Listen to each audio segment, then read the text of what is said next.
Usa ka tingog, usa ka katawhan.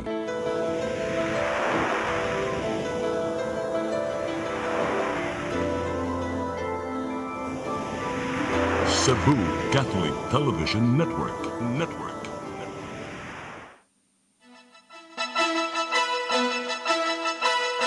Uluhan sa mga balita sa Sayri 47. Top 5 sa overall ranking sa palarong pambansa, mission sa DepEd 7 alang sa mga delegado sa Central Visayas. Pag-sumitir sa mga rekisito sa 93-1 occupant sa Pag-ibig Housing Loan, gioktaban na sab sa Kapitolyo. Mayor Jonas Cortez nitubag na sa mga huhungihong bahin sa giingong preventive suspension. Babae nga kanina bilanggo sa kaso nga illegal nga drugas, nadakpan pagbalik kapin 7 milyones pesos nga balor sa drugas na sakmit. Sugbo, Kabisayan ug Mindanao, Pilipinas ug katawhan kutos maabot sa tong Sibya sa tibuok kalibutan maayong hapon. Live kita karon sa CCTN Channel 47 ug kini ang tulumanon sa nag-unang kasayuran nga angay natong masayran. Sa nga ni Attorney Danica Caballes, ako si Dennis Tabar ug kini ang Sayri 47.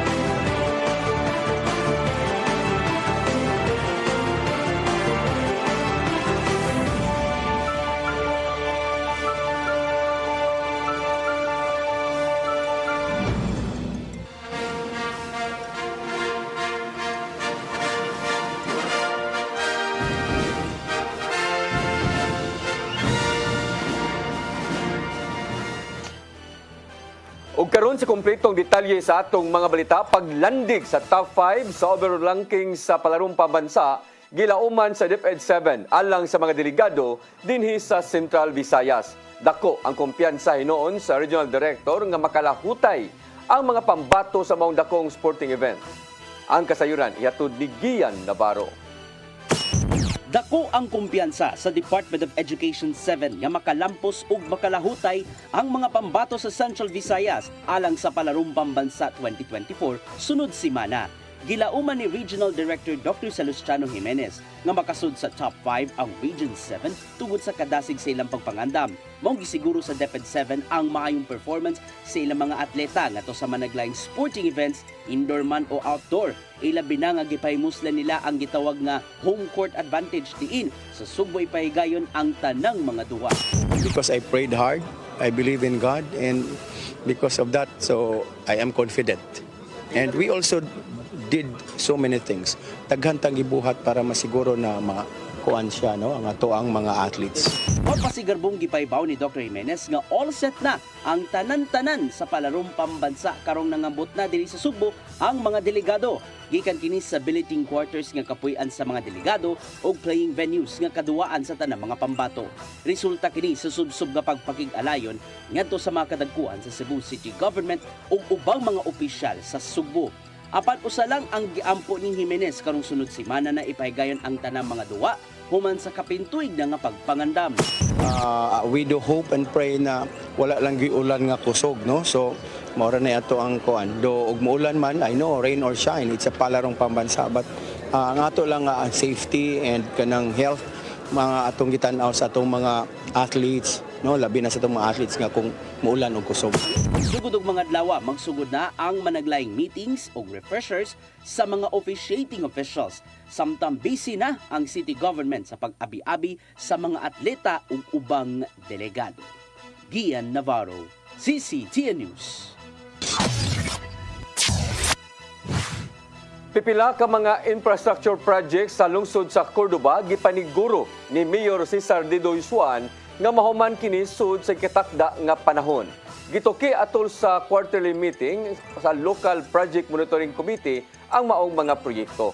Ang kasayuran ihatod ni Mary Rose Sagarino. Gisiguro ni Cordova Mayor Cesar Didoy Suwan nga mahuman ang mga proyekto sa ilang lungsod-sud sa gikatakdang panahon. Natukay ato sa Local Project Monitoring Committee quarterly meeting ang nahimong kalambuan sa gipatuman nga mga proyekto nga sagad kanila mga infrastruktura. Sama lang sa katukuran sa pipila ka mga multipurpose building, pagpahayag sa Cordova Public Market, Mangrove Park ug uban pa. Samtang nahuman usab ang ubang mga infrastructure projects ni ato pang tuig 2023 di nasud kini sa ilang target deadline. Matud ni Suwan nga ang pagmonitor sa nahimong dagan sa mga proyekto nahimong sub-sub aron pahimuslan sa taro nga pamaagi ang gigahin pondo. Apil na ang pagsiguro nga masunod kini sa gitaganang project completion date ug uban pang mga buluhaton. Natuki usab sa ilang meeting ang work and financial plan sa nahisgutang mga proyekto ingon man ang regular monitoring visits niini. Gitambungan sa mga kawani sa Cordova Municipal Hall gikan sa mahintungdang departamento ang maong panagsabot bahin sa nagpadayong project sa lungsod. Mary Rose Sagarino, CCTN News. Samtang sa laing balita, suspended Mayor Michael Rama tuyo nga mihatod siyang kaugalingon nga backstage State of the City address. Samtang mipahinumdum siya sa katawhan nga siya gihapon ang giila nga People's Mayor. Ang kasayuran ihatod ni Gian Navarro. Tuyong mipahigayon sa kaugalingong backstage State of the City address si suspended Cebu City Mayor Michael Rama o gitaho ang mga nahimo niya. Atubangan sa mga supporters, gipainumduman ni Mayor Rama ang tanan nga siya gyapon ang giilang People's Mayor tungod kay siya man ang elected nga mayor sa Dakbayan. Gipasalamatan ni Rama ang tanang mga higala, kabanay ug kaalyado niya kinsang ni suporta gyapon bisan pa man sa gidangatan isip preventively suspended mayor sud sa unong kabuwan. Apan nga to siya mga kritiko, gibutyag ni Rama nga iya kining gipasaylo o gipadapli na lang ang giingong pagpamulitika. And I will continue to be a people's servant. I guarantee up to the last drop of my blood, as long as my wife will support me, I will serve all of you. No distinction from the bottom of my heart, because I want to die light. I want to journey light. Ipamatud-an ni Rama nga daggan siya og nahimo sama na lang sa pagpundo sa itukod nga 30,000 transition shelters sa Dakbayan sa Sugbo. Kini aron matuman ang nasugdang housing program uban sa pagpakig-alayon sa national government alang sa pambansang pabahay para sa Pilipino program. Apil na nini ang gikampanyang pagkaprotektado sa Dakbayan sa Sugbo batok COVID-19 ug uban pa mga sakit. Pinagay silang pabakunata bonan sa diin natagan og premyo ang mga bakunado na. Gitaho usab sa mayor ang pipila ka mga proyekto nga nagpadayon sama na lang sa Cebu City Medical Center building ug ang Cebu Bus Rapid Transit Project. Samtang gipasigarbo niya ang nahimong pagpaningkamot aron mahimong host city ang Dakbayan sa Sugbo sa nagkaduol na nga palarong pambansa 2024. Therefore, through Dondon and the rest, I'm checking with them as well. Hindi man pwedeng tanaw lang ko nila, nabi pa kami yun ang naninguha sa tinuuray sa mag-umol yun. Pag ampo pa. Tuyong gihatod ni Rama ang iyang basuka human mipay og State of the City address si Acting Mayor Raymond Alvin Garcia sa miaging adlaw. Their expertise will not be leveraged. Gian Navarro, CCTN News. Mandawi City Treasurer nga si Attorney Regal Oliva posibleng mabalhin og lain nga assignment. Apan si Mayor Jonas Cortez nanginaot nga dili kini madayon og magpabilin lang diha sa Dakbayan sa Mandawi. Ang kasayuran ihatod ni Mary Rose Sagarino. Gikumpirmar ni Mandawi City Mayor Jonas Cortez sa ato sa media forum nga adunay mga laka nga i-reassign si City Treasurer Attorney Regal Oliva. Si Cortez tiingon nga niapilar na siya og nagpada og letter ni Secretary Ralph Recto sa Department of Finance nga ipabilin si Oliva isip Mandawi City Treasurer tungod sa contribution niya sa kalambuan sa Mandawi. Matud ni Cortez nga gikan sa kaniadto nga 300 million lang nga city budget karon niabot na sa 4 billion tungod sa kamaayo niini sa strategic financial management og epektibo sa tax collection. Maayo og dagan dunay synergy between sa local chief executive o sa city treasurer. And in fact, because of that synergy, ang atong collection ni taas, you know, kapila-pila ang atong budget sa Dakbayan sa Mandawi. kadaghan, mas ni dako. We're talking about billions of pesos. You cannot spend something which you do not have. Kay nisaka man, ang atong annual budget, in other words, naatay kwarta, naatay dakong pondo. So, nga nung atong mangkuanan. But again, lagi, naay naglihok, watay may mo. Kay Lakip sa mga dakong tabang ni Oliva mao ang pagpatuman sa online payment nga usa sa hinungdan nga giila ang Mandawi nga most friendly city sa tuig 2022 sa Philippine Chamber of Commerce and Industry. Mato ni Attorney August Lizer Malati ang pangu sa Business Permit and Licensing Office nga sa business tax collection lang moabot na sa dulan 1.5 billion ang collection. Diin sa una wala pa ang pandemic maglisod og abot og 1 billion. Mato ni Malati nga kini tungod na sa maayong palisiya nga gipatuman sa BPLO ug City Treasurer's Office lakip na ang ubang departamento. Diha, naabot may gitawag po din ni Mayor Synergy. Kay maayo ang among partnership in terms of policy, in terms of dealing with the business sector, nga ang mga negosyante nalipay sa kanang pagsaka nato sa business tax collection, pagsaka sa ato ang business registrants. It only shows nga dako ang pagsalig sa mga negosyante sa Mandawi o sa pamaagi dito sa Mandawi City. Daghan tag nakita na nag-transfer diri dagko ng mga kompanya, makita ninyo bisag musuri mo sa tibuok Mandawi pila na ka buildings ang gitukod karon. Giingon nga ang pag-reassign ni Oliva dakong epekto sa syudad labihan kinahanglang muhimo og dakong adjustment ang Mandawi. Wala pa masuta kung asa ibalhin si Oliva. Siya nahimong Assistant City Treasurer sa Mandawi ni atong tuig 2008 ug nahimong City Treasurer sa Mandawi ni atong tuig 2015. Mary Rose Sagarino, CCTN News. Sa laing balita, gipasakan og kasong plunder si kanhi Senador Antonio Trillanes IV sa Department of Justice si kanhi Presidente Rodrigo Duterte o Senador Bongo karong nga hapon. May labot kini sa reklamo sa mga proyekto si miaging administrasyon. May nunduman nga moabot sa 6.6 bilyones ka pesos nga kantidad sa government projects nga gi-award ngadto sa amahan og igsuon ni Bongo ubos sa administrasyon ni Duterte. Matod sa senador nga ang tanang elemento nga plunder makita sa mao nga kaso. Wa sa buhatag pa sa ilang habig ang kampo sa kanhi presidente og ni Senador Bongo.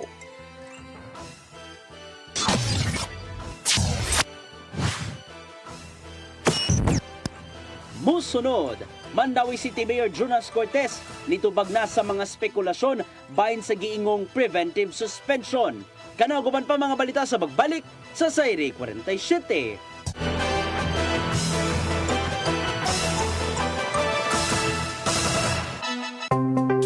Discover the beauty of the Philippines.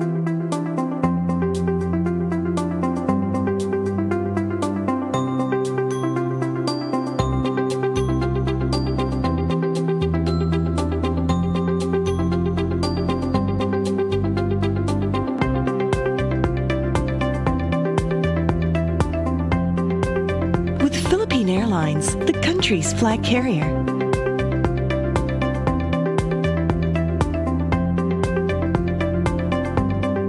The airline that lets you feel the warmth of the nation.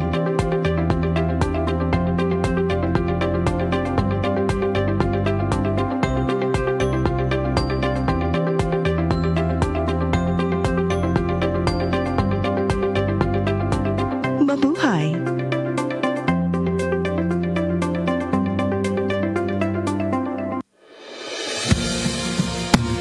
Calling all leaders of Catholic Charismatic Renewal Communities, diocesan coordinators, and spiritual directors. Be equipped, be formed, be informed of the worldwide movement of the Holy Spirit through the first National Charismatic Leaders Conference to be held on July 27 and 28, 2024 at the International Eucharistic Congress Convention Center in Cebu City. The theme of this special gathering is taken from the Acts of the Apostles, chapter 1, verse 8. You will be my witnesses. Together, we have a mission to bring people closer to God in our synodal journey. Let us be united. The Charis Philippines First National Charismatic Leaders Conference. Be inspired. by speakers from Charis International, Shane Bennett, and Cyril John, together with charismatic theologian Moses Catan and Filipino lay leader June Cruz. Grow in faith, fellowship, and leadership, and be part of something extraordinary. Charis Philippines' first National Charismatic Leaders Conference. Register now and witness the power of the Holy Spirit. Everything I need is found in you, Jesus. Deadline for registration is June 30, 2024.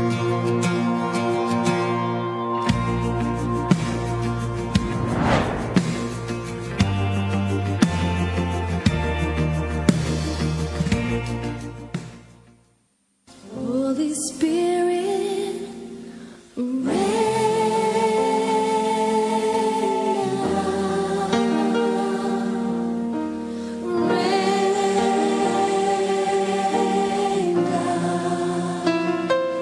oh comforter and friend, how we need your touch again.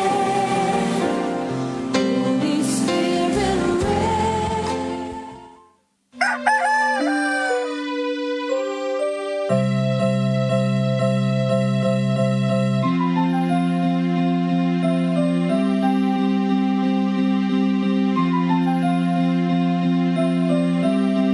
Wala na dita, ma! Palud, ma! Sorry ma'am, na-late ko. Nagita pa mong para internet sa kong anak, ma'am. Ay, wala na yung problema. Pag sinisibo. Sinisibo, sinisibo, for your internet connection and for the signal of your cable TV. So fast and straight, that transmission to your home. Sinisibo. Sinisibo, sinisibo, offers you to have fiber optics for your viewing experience, perfect and clear so far. So great and affordable for you to enjoy. Cine Cebu Television Network Incorporated offers fiber to the home broadband internet bundled with fiber to the home cable TV connection. Cine Cebu Television Network Incorporated with its operation in Metro Cebu and the whole province of Cebu soon. And affordable for you to enjoy. Sinisibo. Ang kinabuhi puno sa hagit. Sugpil na ka, Dri, ha? Ay, paginarte! Pagdita ka! Puno sa pangutana. Bata pa gani ka kayo? Nagpuyab-puyab na ka? Kinsa man ang mga masakitin nato din ay karon ang kinsa. Kung sibuti mo'y pasabot, daddy. Puno sa luha. Pagpili pa, ako nga imong anak o kanay imong mga babae. Kasuko.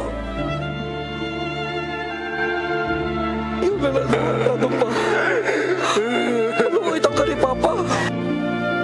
Apan bisan mangit-ngit pa ang imong kalibutan. Aduna pa'y nagpahiping kahayag. Aduna ka pa'y kasumbungan. Mga laman, hanap na. Dear Tatay, Tunog na unlod na. Nganong handungan. Wailaing pagi aron masabtan nato ang Biblia. Kinahanglan nga doon natay relasyon kang Hesus. Hangtod sa layan natong panaguban, daghang salamat. Shalom.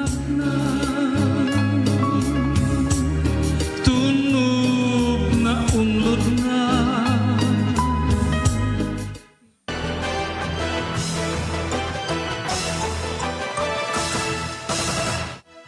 Balik sa atong mga balita, pagduso sa mga rekisitos aron makapahimos ang 93-1 occupants sa Pag-ibig Housing Loan giuktaba na usab sa Kapitolyo ngadto na sa Agosto. Tungod kini sa nakit-an nga teknikal nga kakulian, maong nalangay ang pipila ka mga okupante sa ilang housing loan application. Ang kasayuran ihatod ni Gian Navarro. Nahukman ni Gobernador Gwendolyn Garcia ug ubang mga opisyal nga i-extend na sab ang housing loan application sa pag-ibig alang sa mga okupante sa Cebu City ubos sa 93-1 Ordinance. Naningil na ang Kapitolyo sa nimong dagan sa loan application alang sa mga legal nga okupante sa mga luna sa Cebu City nga gipanag-iya sa Kapitolyo. Kutob lang unta ning simanaha ang deadline sa maong application ngadto sa Pag-ibig Fund humanuna nang gi-extend sa Kapitolyo. Apan nakit-an atol sa meeting kagapon nga adunay ubang wa nakaproseso kay adunay mga teknikal nga hinungdan o bus sa balaod ilabi na sa puy-an nga luna. Maong kutob na lang sa Agosto 8 ang deadline aron hayan makaproseso na siyang application ngadto sa Pag-ibig Fund. Unsa ang mga expectation? Ana adlaw ang Pag-ibig na mo report kung kinsa ang mga nag-submit na completed. Ang katong dili completed pa pero kung submit ng gihapon na natoy surcharge. No. 10% for every day of delay. Kuyog sa mga meeting si Cebu City Acting Mayor Raymond Alvin Garcia aron matabangan ang mga nanimuyo ubos sa 93-1 Ordinance. Andam ang iyang buhatan nga makahatag og libreng legal services ngadto sa ubang loan applicants. Anyway, kana bang inyong mga legal requirements, SPA, authorization, kinahanglan mong abogado? Nay, abogado ang Vice Mayor, Vice Mayor's Office, daga abogado libre, wapay bayad. Gitahasan ni Gobernador Garcia ang Pag-ibig Fund nga mapadali ang pagtugot sa pag-ibig loan applications. Sa gipatumang sistema, mubayad ang housing loan applicant sa ilang bayranan ngadto sa Pag-ibig Fund aron i-remit ngadto sa provincial government. Magdepende lang kini sa masayon nga paying terms kung unsa man ang ilang masabutan. Karong giuktaba na ang deadline, adunay tambag si Garcia human nagpasalamat ang mga occupants ngadto kaniya. Sige, so okay na. Human na to. Inyo na to ha. Karon mo deadline na ta. Kay tingali niya magpadugay-dugay mo kay pabayron mo 2,000. Unya, mangita pa mo, tanan. Mo na, pangita na lang gusto lang. Uy, pangnikamot na lang muna. Ian Navarro, CCTN News. Mandawi City Mayor Jonas Cortez nitubag sa espekulasyon kabahin sa prevention suspension bato kaniya. Ang kasayuran ihatod ni Mary Rose Sagarino. Gitugan ni Mayor Jonas Cortez nga nakadungog usab siya sa maong espekulasyon sa prevention suspension bato kaniya. Matod ni Cortez nga wala pay order bahin ni ini apan kung ana aman wala siya mahadlok. Matod ni Cortez nga ang mga laka nga iyang gibuhat na hisubay sa iyang responsibilidad isip mayor sa Mandawi. Nagsupay sa balaod. Wa ko mahadlok anak. Regardless of na suspension o wa ko mahadlok. This is not a case of corruption. Okay, what I am doing is protecting the lives and the interests of the city of Mandawi. So, wa na po gikadlok no nga kaso na na pinadunggan na naglihok ani nga for the suspension, but again dili ni kadukan. Bara na po. Gitugan ni ini nga adunay mga gipasakang kaso bato kaniya. Usa na ni ini ang reklamo sa private complainant nga si Maria Priscilla Melendres. Gipasakaan niya og kaso si Cortez, City Administrator Attorney Jamal James Kalipayan ug CDRMO Head Buddy Alin Ibanez kabahin sa giyong pagputol sa mga bakhaw sa barangay Paknaan atong tuig 2022 nga iya usab giangkon nga iya ang luna. Actually wala gid officially receive ang mga respondents ana o any order to answer. So what we know of comes from ninyo no sa media, sa social media, sa Facebook. So maura na ato ang adunggan. So all kaning mga kuan, we have no official copy of the complaint.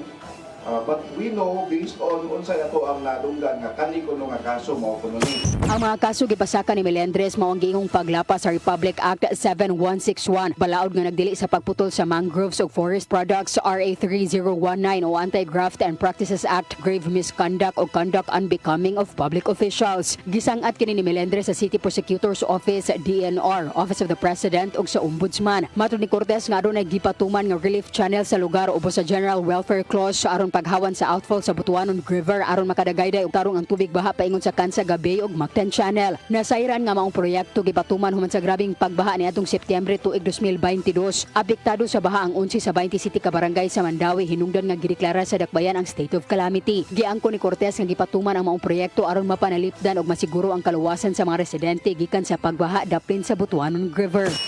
Nganong mahadlok man ta nga ato man na ang atong gibuhat nga ato silang gibalhin para simba ko na ikalit keng uwan dakong baha ng kulong di sila maproteksyonan nato sila. We have to consider nga sa dakbes man daw nga and para na po magkaya kay ano nga daghan kay sila mo claim nga ilangan na yung sa Manila pagpanagiya. Mary Rose Sagarino, CCTN News. Senador Risa Hontiveros natagbaw ra sa daggan sa investigasyon kalabot sa pagtumaw sa mga illegal pugo hubs sa Luzon. Samtang aduna kini mensahe sa mga graduado sa University of the Philippines, Cebu. Ang kasayuran ihatod ni Gian Navarro. Nauyonan og natagbaw si Senador Risa Hontiveros sa mga nahimong pagbutyag bahin sa illegal Philippine offshore gaming operations kun Pogo ilabi na sa Pampanga ug Tarlac. Nimbaguhay lang nakita na ang tinuod nga identity ni suspended Bamban Tarlac Mayor Alice Guo isip Guo waping kinsang gituohang nalambigit sa illegal Pogo Hub sa may Bamban Tarlac. Yagit usab sa ubang mga senador nga ibutyag ni Guo kung kinsa man ang uban pang posibleng nagpaluyo sa mga Pogo Hubs diin. Mas dipatigbabaw ang pagpangwarta ilabi na ang pagpang-abuso sa sulod. Mato de Hontiveros, kinsang nangulo sa mong investigasyon nga palagman pa sa mosunod nilang hearing sa Senado kung kinsang kanhi cabinet official ang nagpaluyo sa Pogo Hubs. Ingon man usab ang posibleng connection sa Pogo gikan sa nang aging Legislative Congress. Satisfied mind pero yung puso ko lalong nagiging restless dito sa nadidiskubre namin. Kaya lalo lang tumitindi yung panawagan na nandun na sa isang naunang committee report ng Senate Committee on Economic Affairs sa ilalim ng dating chair niya, si Sen. Sherwin, at yung panawagan ko ngayon kay Presidente mismo at sa National Security Council na kung kanila ring masasabi na national security threat ang Pogo, palayasin na yan dito sa Pilipinas. Apan wa sila nangumpiyansa bahin sa nagkasangasangang issues sa illegal Pogo Hubs sa ubang lugar sa Pilipinas. Mong subsob na ang ilang pagpakisusi bahin ini, ilabi na kung aduna bay susamang modus sa Kabisayan. Pinasubay kini sa panawagan ngadto sa presidente sa nasod nga iban na lang sa hingpit ang Pogos sa Pilipinas. Isa na ay dapat magpakitang muli si Guo Huaping dahil tinedman niya yung imbitasyon namin kaya sinapina namin siya at yung mga family members niya at marami-rami pang mga tao na ke-questionin namin tungkol sa Bamban Pogo Hub at pati sa Porac Pogo Hub. Sa laing bahin, aniya sa Sugbo, si Senador Hontiveros isip commencement speaker sa ika-85 nga commencement exercises sa University of the Philippines, UP Cebu. May graduar na ang 379 ka mga tinun-an karong adlaw. Human sa upat ka tuig nilang pagtungha diin, nagsugod sila panahon pa sa pagtumaw sa COVID-19 pandemic. Gipanghinaot sa senador nga mabitbit sa mga graduado ang tumang pagpaningkamot o pagkadasig gikan sa ilang tungaan paingon na sa tag-sa nilang gipiling mga natad. Gilao man usab nga masundog sa ubang mga institusyon ang katungod sa pagpadayag sa gibati atol na sa panahon sa graduation ceremonies sama na lang sa ilang gender identity. Pambihira yung dinaanan ninyo, pambihira yung tiniis ninyo para makarating sa hapong ito. So moving forward, sana baunin ninyo yung lakas na pilit na inipon ninyo these 4 years of hard study sa ilalim ng napakahirap na sirkumstansya. Gian Navarro, CCTN News. Nahukman sa Cebu Electric Cooperative nga undangon na ang kontrata ngadto sa Power Source Philippines Incorporated is a power supplier sa Malapascua Island. Tungod niini gitahasan sa Kapitolyo ang kadagkuan sa Power Source nga pagpangandaman ang pagputol sa serbisyo ngadto sa Civico 2 sud sa 90 ka adlaw. Ang Sibico 2 mo'y naghatag og igong supply sa kuryente sa maong isla lungsod sa Danbantayan. Abagan sa Kapitolyo ang Sibico 2 sa padayong paghatag og kuryente ngadto sa mga kabalayan o establishmento sa maong nga isla. Gisaksihan nila ni Governor Gwendolyn Garcia o ubang mga opisyal ang maong nga hukom human sa putol-putol nga supply sa kuryente sa maong isla sud sa 5 ka tuig.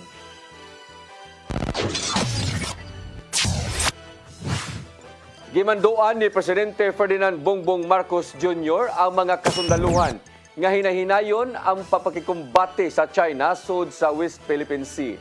Gi-konfirmar kini ni Armed Forces of the Philippines Chief General Romeo Browner Jr. human sa ilang conference uban sa presidente. Mato ni Browner nga gihanay na ang mga lagda aron dili na kini mosamot pa ang kagubot sud sa teritoryo sa Pilipinas. Gisaluduhan ni Marcos Jr. ang mga kasundaluhan nga namugong sa ilang kaisog bisan paman sa pagpalabi sa China sa kadagatan sa nasud.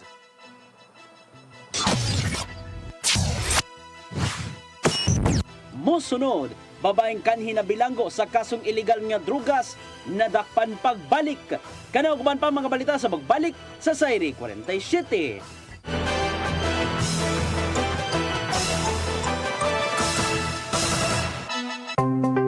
Discover the beauty of the Philippines.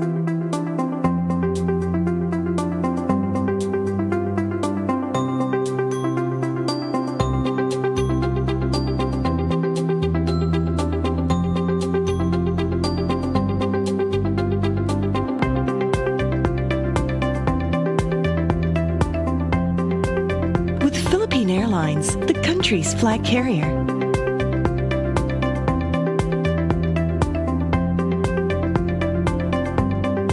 The airline that lets you feel the warmth of the nation.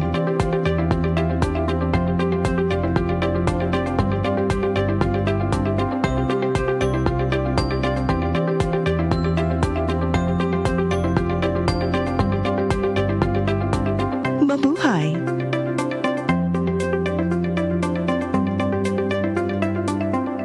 Be equipped, be empowered, and be informed. Caris, Philippines. 2 national events will be held in Cebu City this year. First is the Caris National Leaders Conference, a gathering of spiritual directors, diocesan coordinators, and all leaders of charismatic communities on July 27 and 28, 2024 at the IEC Convention Center. For this first ever gathering of Caris Philippines leaders, Moses Catan and June Cruz will be joined by renowned Caris international speakers Shane Bennett and Cyril John.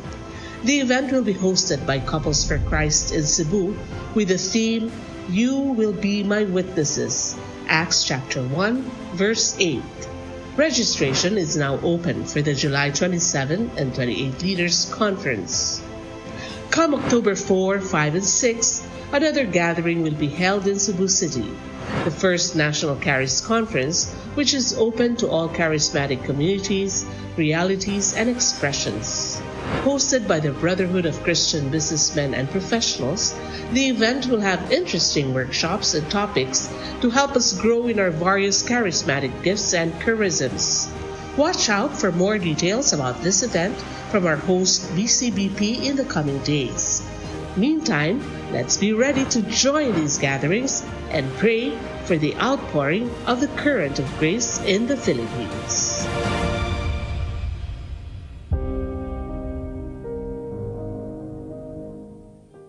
Holy Spirit,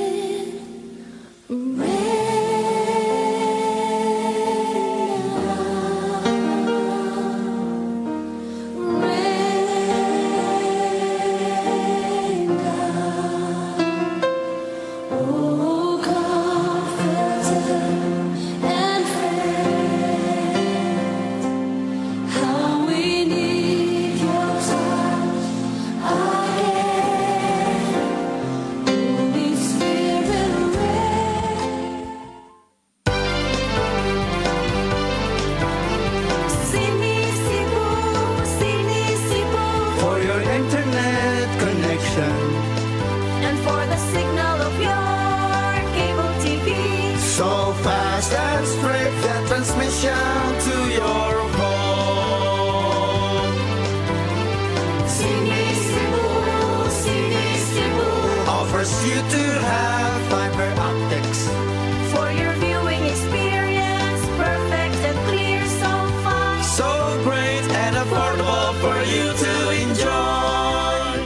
Cine Cebu Television Network Incorporated offers fiber to the home broadband internet bundled with fiber to the home cable TV connection. Cine Cebu Television Network Incorporated with its operation in Metro Cebu and the whole province of Cebu soon. Cine Cebu for your internet connection and for the signal of your cable TV. So fast and straight, that transmission to your home. Cine Cebu offers you to have fiber optics for your viewing experience. Perfect and clear, so fast, so great and affordable for you to enjoy. I am the God that healeth thee. I am the Lord, your healer. I sent my word and healed your disease. I am the Lord, your healer. I am the God that healeth thee. I am the Lord, your healer. I sent my word and healed your disease. I am the Lord, your healer. I am the God that healeth thee. I am the Lord, your healer. I sent my word and healed your disease. I am the Lord, your healer. I am the God that healeth thee. I am the Lord, your healer.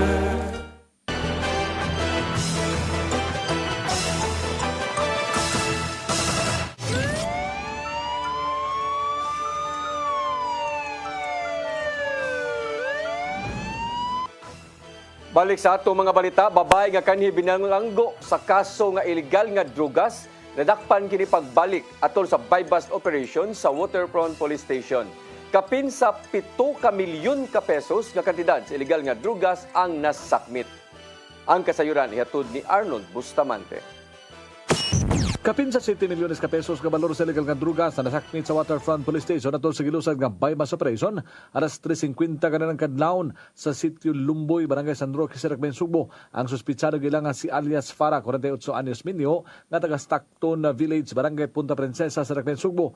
Nakuha sa mga operatiba ang usa ka kilo og 50 gramos ng ituang sabu nga mobalor sa 7,140,000 nga gi-turnover dayon sa PNP Forensic Unit 7 alang sa chemical analysis. Mato ni Police Major John Lindbert Yango, ang hepe sa Waterfront Police Station, nga migawas ang pangalan ni alias Farah sa unang dakpan nga si alias Dalia niadtong Hunyo 17, 2024 nga nakuha ano sabog kapinsa sa kilo nga gituang sabu. Siya ang gihimong bodegera ni alias Dalia siyang illegal nga drugas ug siya usab ang usa sa mga modispose ni sa Siracben, Sugbo, lakip na sa mga siningang syudad ug lalawigan sa Sugbo.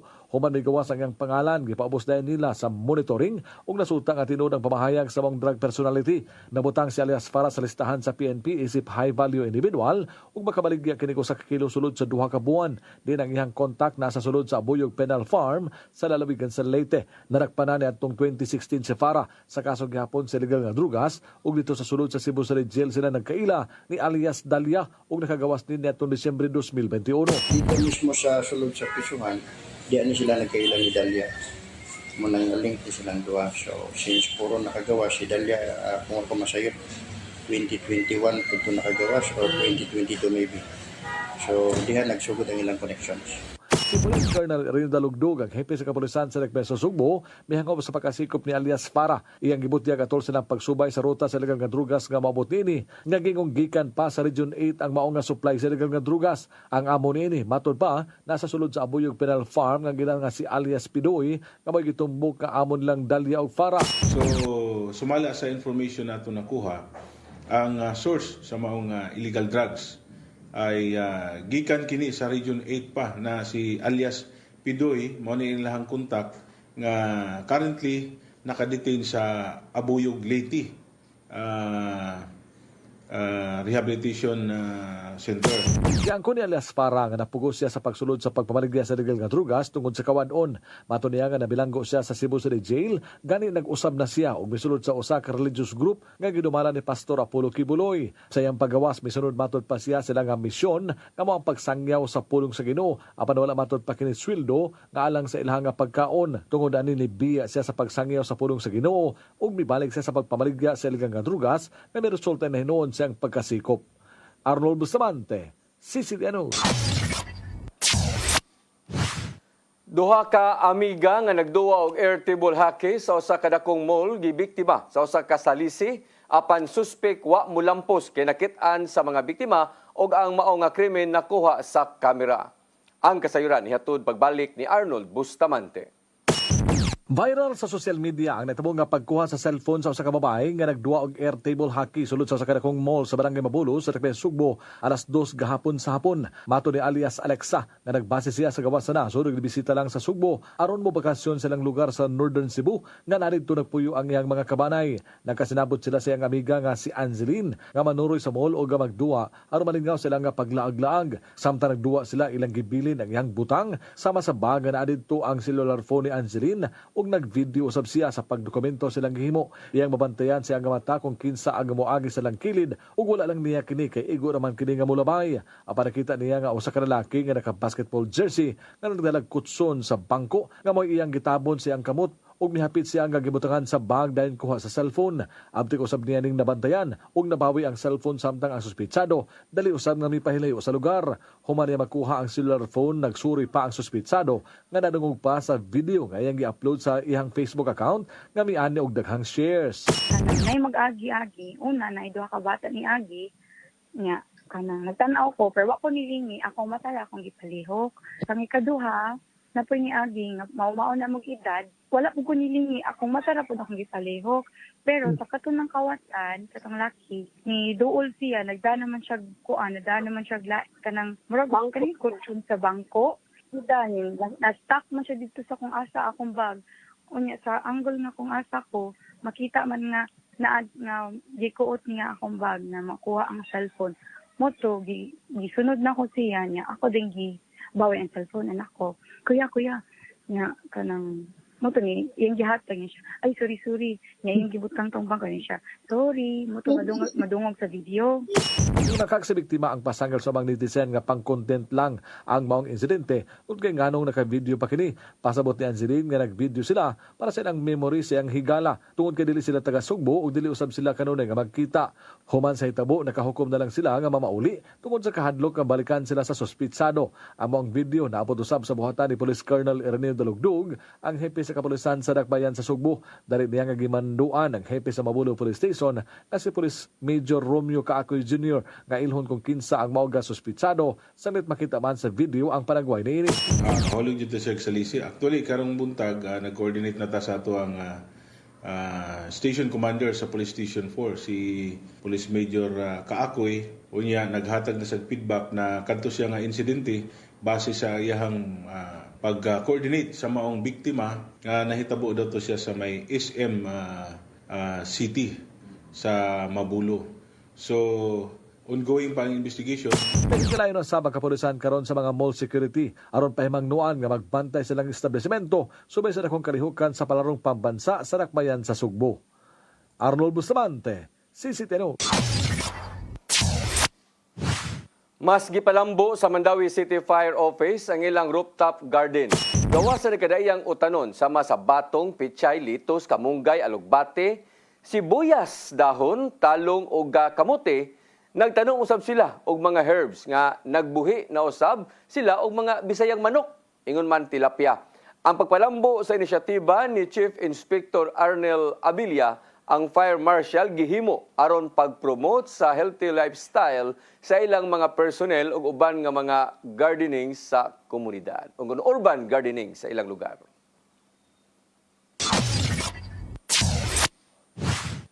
Mao kadto naglangkob sa atong mga balita sa Sayre 47. Ako si Dennis Tabar. Sa ngano sab ni Attorney Danica Caballas hangtod sa Lunes pohon dinig hapon sa inyong paboritong tulumanon, Sayre 47.